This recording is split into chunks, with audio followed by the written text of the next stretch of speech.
एक समय की बात है।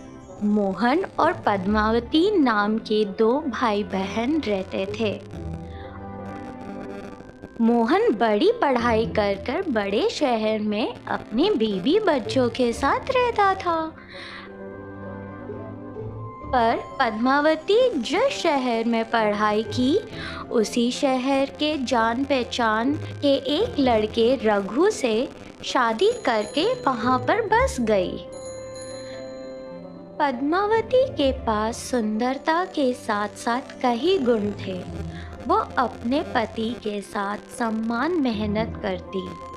पद्मावती घर पे बहुत मेहनत से समोसे बनाती। पति रघु उस समोसों को टोकरी में डाल के अपनी साइकिल पे रख के गांव में बेचा करता था। समोसे समोसे।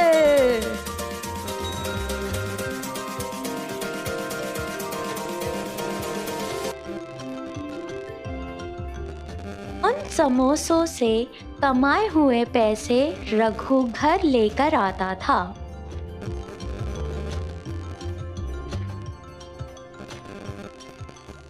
उस तरह 6 साल गुजर गए। उन 6 सालों में पद्मावती को 3 बच्चे हुए, 2 लड़की और 1 लड़का। अपने तीनों बच्चों की भविष्य को दृष्टि में रखते हुए पद्मावती और रघु बहुत मेहनत से काम किया करते थे। पद्मावती के समोसे उस गांव में बहुत मशहूर थे।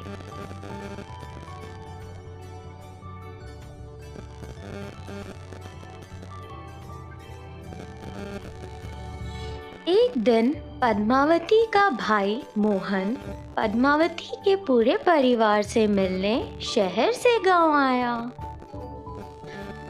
बहन, और कितने दिन यहाँ रहोगी? शहर आकर यहाँ करने वाली समोसे का धंधा वहाँ कर लो ना। इसी दौरान रघु घर पर आया तो मोहन ने भी उसे यही बात दोहरा कर बोला। इस जगह पर बहुत ज़्यादा लोग नौकरी करने आते हैं, वहाँ पर अपने समोसे का धंधा शुरू करो। मैं जहाँ नौकरी करने जाता हूँ, हर सुबह मेरे साथ आके साइकिल पे समोसे बेचो। जैसे मोहन ने कहा, उसी तरह रघु शहर चला गया। मोहन के घर के बाजू में ही एक छोटा सा घर किराए पे लेकर वो लोग वहाँ रहने लगे। बिल्कुल गांव के जैसे यहाँ भी पद्मावती समोसे बनाती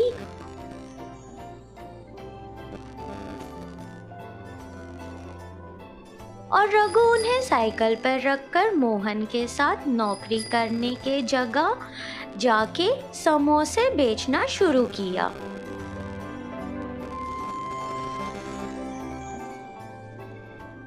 हर दिन मोहन नौकरी पे जाता और पैसे कमा कर लेकर आता।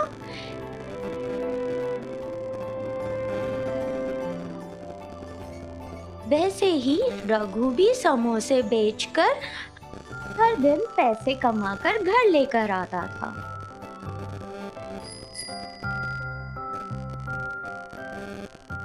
पद्मावती के हाथों से बनाए हुए समोसे शहर वालों को भी बड़े स्वादिष्ट लगते थे। हर दिन रघु जितने समोसे लेकर जाता, वो सारे समोसे बिक जाते। इस तरह उन बेचे हुए समोसों के पैसों से रघु ने एक छोटा सा समोसे का ठेला खरीद लिया और गरम गरम समोसे वहीं पे बनाना शुरू कर दिया। एक तरफ पद्मावती गरम गरम समोसे बनाती थी और दूसरी ही तरफ रघु उन समोसों को बेचा करता था। अब तो पहले से ज्यादा कमाई होने लगी थी। जिस तरह पद्मावती और रघु पूरी लगन से कमाई करते थे, उनकी मेहनत के वजह से जिस जगह पर वो छोटे से साइकिल से अपना धंधा शुरू किया, उसी जगह एक छोटी सी ठेला खरीदने के बाद एक बड़ा ठेला भी खरीदा और उसके बाद उन्होंने 2 लोगों को भी वहाँ पर काम पे रखा। इसी तरह उनके समोसे का धंधा बहुत अच्छा चला, लेकिन इतने सारे ग्राहक बढ़ गए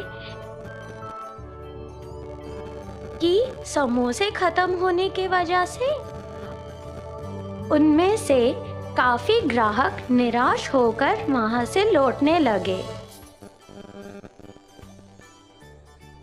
पद्मावती और रघु के दिन रात के मेहनत के वजह से अब वो जगह समोसा सेंटर के नाम से मशहूर होने लगी। कुछ दिनों के बाद उन्होंने 10 और काम करने वालों को रख लिया, साथ ही साथ 30 ग्राहकों के बैठने के लायक जगह भी बना ली दुकान में। जैसे समय बीतता गया, वैसे पद्मावती के भी बच्चे बड़े होने लगे। मोहन भी रघु के जैसे बढ़ता गया और अच्छी आमदनी कमाने लगा। एक दिन नौकरी खत्म करके मोहन घर लौट जा रहा था, तभी उसने पद्मावती और रघु का समोसा सेंटर देखा और वहां गया। मेरी दी हुई सलाह के वजह से ही तुम लोग इतनी सफलता पाए हो। मैं तुम लोगों को एक और सलाह देता हूँ, सुनो। वो क्या सलाह है भैया? मैं 10 सालों से देख रहा हूँ रघु इतने सारे लोगों को समोसा सेंटर में संभालता है। उसे देखकर मैं आश्चर्यचकित हूँ।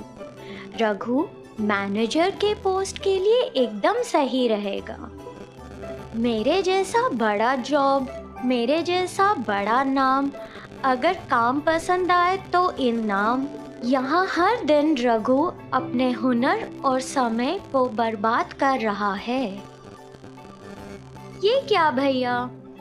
हम सोच रहे थे आपके काम से हमारा काम बहुत ज़्यादा बेहतर है। ऐसा क्यों?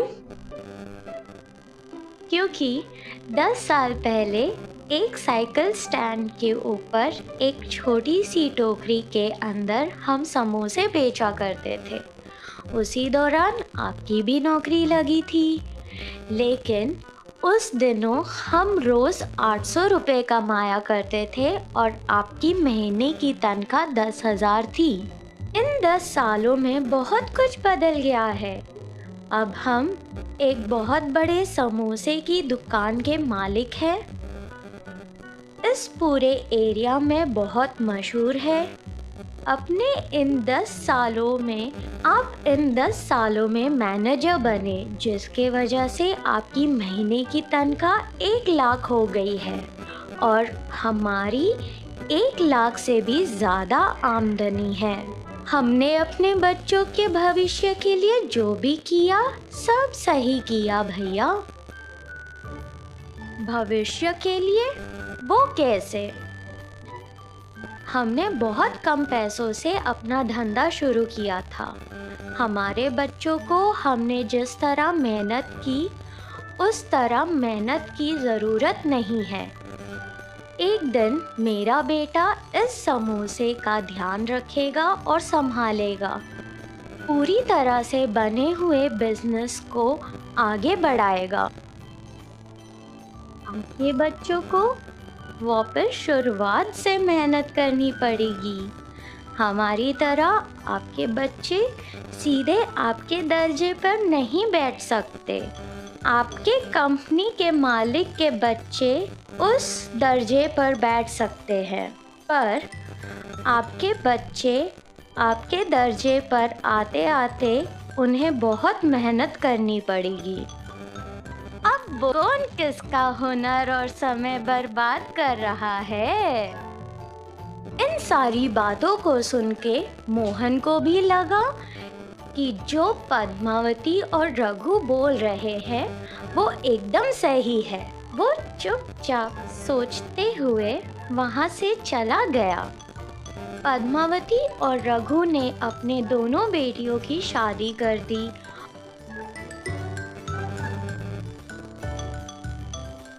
और अपने बेटे को समोसा सेंटर का धंधा सौंप दिया।